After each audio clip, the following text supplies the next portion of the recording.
Assalamualaikum warahmatullahi wabarakatuh. Kami dari kelompok 4 kelas B. Perkenalkan, nama saya Afsal Syifirlanda dan rekan saya David ada Salvarisi. Davis Alfarisi dan Muhammad Nafis. Oke, langsung saja. Langsung slide kedua. Yang pertama ada basic programming. Lanjut. Apa itu basic programming? Pemrograman adalah proses menulis, menguji, dan menyempurnakan kode yang membentuk program komputer. Secara sederhana, memberikan instruksi kepada komputer untuk melakukan tugas tertentu. Pemrograman biasanya digunakan untuk membuat aplikasi, situs web, game, perangkat lunak, dan lain-lain. Contoh bahasa pemrograman yaitu ada C++, Python, dan Java.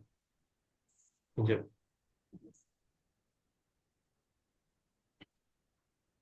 Bahasa pemrograman. Yang pertama ada C++. Bahasa pemrograman berbasis objek dan berorientasi kinerja banyak digunakan untuk sistem operasi, game, dan aplikasi yang membutuhkan kinerja cepat. Yang kedua ada Python. Python memungkinkan program nulis kode dengan lebih cepat, efisien, dan mudah dipelajari. Banyak digunakan untuk mengembangkan web, analisis data, AI, pembelajaran mesin, dan otomatisasi. Lanjut. Tipe data dari C++ dan Python. Tipe data adalah klarifikasi data yang akan disimpan dalam suatu variabel. Setiap tipe data memiliki ukuran memori yang berbeda dan cara rep- representasi yang berbeda di komputer. Ya, seperti yang kita tahu, kita lihat tipe datanya ada bilangan bulat, bilangan desimal, karakter, boolean, boolean, boolean. Dan kalau di C++ itu yang bilangan bulat int, kalau Pythonnya int. Kalau bilangan desimalnya yang C++ float dan double, kalau di Python itu float. Kalau di tipe datanya karakter, kalau di C++ itu char, kalau di Python itu str. Kalau di Boolean, Boolean itu ada C++ itu ada bool, bool, Python itu ada bool juga. Lanjut. Variabel dan deklarasi. Variabel merupakan tempat penyimpanan data pada suatu program yang nilainya dapat berubah selama program tersebut dijalankan. Deklarasi. Deklarasi adalah pernyataan dalam bahasa pemrograman yang memperkenalkan variabel, fungsi, atau kelas baru. C++ harus selaras dengan tipe datanya. Seperti kita lihat, dia selaras. Kalau Python tidak perlu mendeklarasikan tipe data, interpreter Python secara otomatis mengenalinya. Seperti yang kita lihat. Lanjut. Function. Function itu yaitu fungsi. Function adalah blok kode yang dirancang untuk melakukan tugas tertentu dan dapat digunakan kembali di berbagai bagian program. Tujuan utama dari function adalah untuk memecah program besar menjadi bagian-bagian yang lebih kecil, modular, dan dapat dikelola dengan baik. Setiap function biasanya melakukan satu tugas khusus seperti melakukan perhitungan, menampilkan data, atau memproses masukan pengguna. Contohnya seperti yang kita lihat. Lanjut. Function. Itu ada include studio, studio. Ini adalah arahan prosesor yang digunakan untuk menyertakan studio.h header. stdio.h adalah singkatan dari standar input output header yang berisi fungsi input atau output standar seperti printf, scanf. Dengan menyatakan file ini, kita dapat menggunakan fungsi input atau output seperti printf dalam kurung. In main, itu fungsi main merupakan fungsi utama pada setiap program C. Semua program C harus mempunyai satu fungsi main yang menjadi titik awal eksekusi program. In main adalah fungsi dengan tipe pengembalian integer yang mengembalikan 0 ketika program selesai dijalankan dengan sukses. Kurang kurawal digunakan untuk menandai blok kode dalam program C. Semua pernyataan di dalam fungsi main atau fungsi lainnya harus berada di dalam kurung kurawal ini. Lanjut. Printf dalam kurung. Fungsi printf digunakan untuk mencetak output ke layar, output terminal. Isi dalam tanda kurung adalah teks atau format yang ingin Anda tampilkan. Tanda kurung digunakan untuk membungkus argumen atau parameter yang diberikan pada fungsi. Dalam hal ini, teks yang akan dicetak. Tanda kutip ganda digunakan untuk mengapit string yang ingin ditampilkan. Fungsi garis miring N merupakan karakter khusus untuk memindahkan baris atau baris baru. Setiap kali garis miring N digunakan, kursor akan dipindah ke baris baru. Titik koma digunakan untuk mengakhiri setiap pernyataan dalam bahasa C. Lanjut. Yang kedua ada input output. Input output. Dalam program C++, input dan output adalah elemen paling penting untuk berinteraksi dengan pengguna. Input digunakan untuk menerima data dari pengguna, sedangkan output digunakan untuk menampilkan hasil atau pesan kepada pengguna. Berikut ini adalah penjelasan mengenai struktur dasar input dan output dalam C++. Yang pertama ada recurrent library. IOStream menyediakan deklarasi untuk fungsi sin dan output code yang merupakan bagian dari aliran input-output standar di C++. Lanjut. Yang kedua ada output. Yang seperti kita lihat ada std code digunakan untuk menampilkan output ke layar atau menunjukkan ke aliran output standar.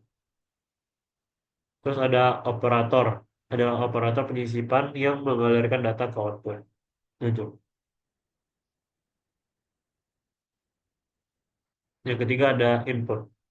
Seperti yang kita lihat ada stdcin. Digunakan untuk menerima input dari pengguna melalui keyboard. Operator lebih lebih dari adalah operator ekstraksi yang mengambil data dari input. Nim sama dengan variabel untuk menyimpan input. Lanjut. Ini ada contoh dari kombinasi input output antara input dan output. Ini seperti kita lihat. Eh, akan dilanjut oleh rekan saya, Davis Alfarisi. Materi selanjutnya adalah percabangan dalam C++. Penjelasan percabangan. Percabangan adalah bagian dari alur kendali dalam pemrograman yang digunakan untuk membuat keputusan. Berdasarkan kondisi tertentu, program akan memilih jalur eksekusi yang berbeda. Dalam C++, percabangan dilakukan dengan menggunakan struktur if, else, if, dan else. Pengertian if dan if else.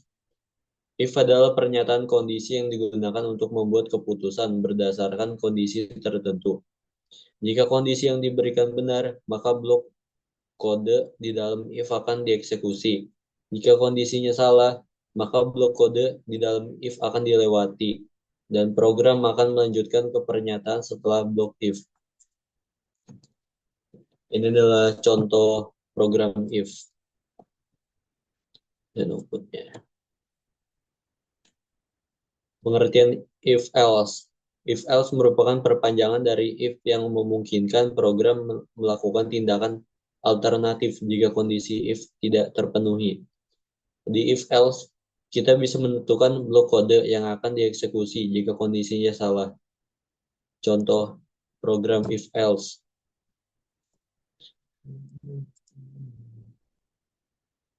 Pengertian if else if adalah struktur yang digunakan ketika kita ingin memeriksa beberapa kondisi sekaligus.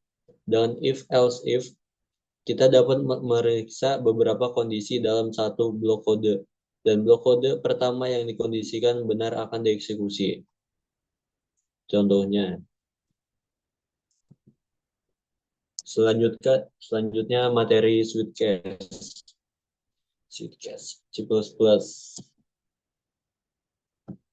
Penjelasan Sweetcase. Sweetcase adalah salah satu struktur kontrol di C++ yang digunakan untuk mengambil keputusan berbagai nilai ekspresi tertentu.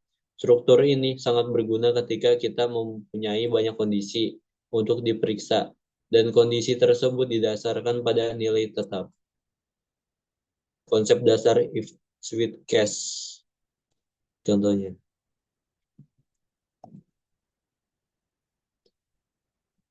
expression, nilai yang akan dibanding dengan setiap kasus. Ekspresinya harus bertipe integer atau karakter. Case digunakan untuk mendefinisikan kondisi. Setiap kasus harus diakhiri dengan kata kunci break untuk mencegah eksekusi dilanjutkan ke kasus berikutnya. Default blok opsional yang akan dieksekusi jika tidak ada kasus yang cocok. Contohnya ini. Terangannya. Input angka dan operator. Pengguna memasukkan dua angka dan satu operator aritmatika. Scalar berbasis operator. Scalar berbasis operator. Program memeriksa operator tambah, kurang, kali, dan bagi garis miring dan melakukan operasi sesuai dengan input. Validasi pembagian. Dalam kasus garis miring, program memeriksa apakah terjadi pembagian dengan nol. Jika ya, pesan kesalahan ditampilkan. Kelebihan Sweetcase dibanding if-else. Lebih mudah dibaca. Struktur kode Sweetcase lebih terorganisir, memudahkan pemahaman ketika memeriksa banyak nilai tetap. Lebih efisien. Pada banyak kondisi, Sweetcase lebih efisien karena bisa dioptimalkan oleh compiler. Sedangkan if-else memeriksa kondisi satu persatu. Kekurangan Sweetcase dibanding if-else. Hanya untuk nilai tetap, Sweetcase hanya dapat digunakan untuk membandingkan nilai tetap seperti angka, karakter, atau enumerasi. Ini tidak cocok untuk kondisi yang lebih kompleks seperti ekspresi atau perbandingan rentan nilai. Misalnya, X lebih besar daripada 10. Tidak ada rentan nilai. Sweetcase tidak mendukung rentan nilai. Misalnya, jika Anda ingin memeriksa apakah suatu nilai berada dalam rentang tertentu, Anda harus menggunakan if-else. Selanjutnya, materi Python yang akan dilanjutkan Saudara Nafis.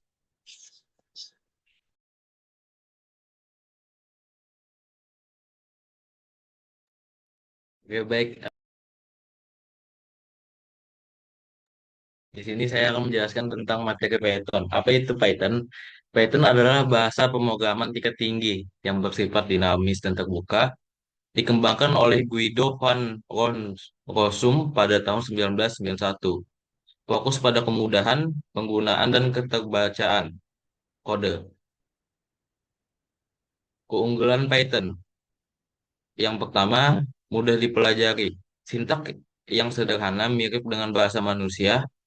Probabilitas dapat dijalankan di berbagai sistem operasi seperti Windows, Linux, Mac OS, lalu komunitas besar, dokumentasi lengkap, dan forum diskusi yang aktif. Multiguna digunakan untuk web development, data analisis, AI, machine learning, scripting, dan lain-lain. Struktur dasar program Python. Python menggunakan identasi Python menggunakan identasi spasi, atau tab untuk menentukan blok kode. Tidak seperti bahasa pemrograman yang lain, seperti C++ untuk menandai blok kode. Identasi wajib di Python salah satu atau tidak seragam. Program ini menghasilkan error. Struktur dasar Python tidak membutuhkan tanda titik koma. Setiap baris kode Python tidak memerlukan tanda titik koma di ujungnya untuk menandai akhir perintah, kecuali jika ingin menuliskan beberapa pernyataan dalam satu baris, dan itu pun tidak direkomendasikan untuk keterbacaan. Struktur bacaan struktur dasar Python. Bisa dilihat bagaimana contohnya. Konsep variabel dan tipe data. Variabel tempat menyimpan data tidak memerlukan deklarasi tipe.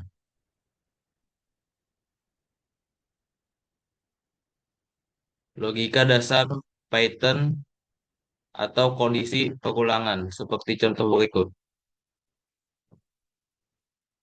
Def, kata kunci untuk mendefinisikan fungsi. Nama underscore fungsi sebagai nama fungsi sesuai dengan tugas atau nama filenya. Parameter satu, parameter 2, variabel yang digunakan untuk menerima input ke dalam fungsi. Return adalah sebagai mengembalikan nilai dari fungsi ke pemanggilnya, dan itu pun bersifat opsional, seperti contoh di bawah berikut. Fungsi dan modularitas, seperti yang ditampilkan di gambar ini. Terus bentar. Kalau bisa agak cepat aja ngejar waktu. Udah lewat 20 Percabangan menit kayak. Python, percabangan list dan looping.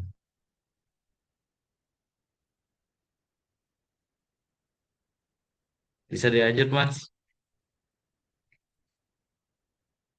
Python N. Python adalah bahasa pemrograman tingkat tinggi, mudah dipahami dan digunakan. Ya, lalu ada MicroPython, yaitu implementasi Python untuk mikrometer, microcontroller seperti ESP8266, ESP32, dan board berbasis ARM. Perbedaan utama, MicroPython lebih ringan dan memiliki keterbatasan di beberapa pustaka. Yang ke, yang kedua, Python lebih umum dan mendukung berbagai aplikasi besar.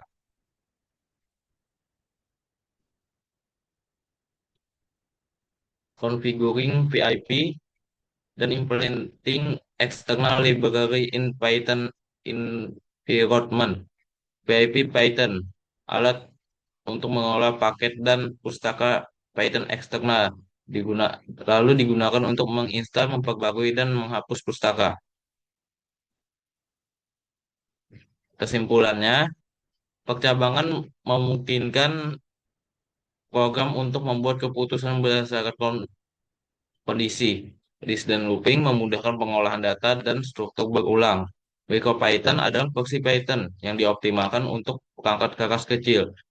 PIP adalah alat yang memungkinkan penggunaan pustaka eksternal yang memperluas fungsional Python.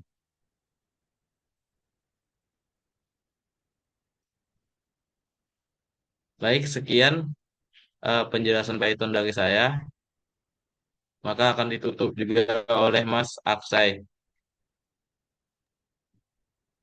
Sekian dari kami dari kelompok 4, kurang lebihnya mohon maaf. Assalamualaikum warahmatullahi wabarakatuh.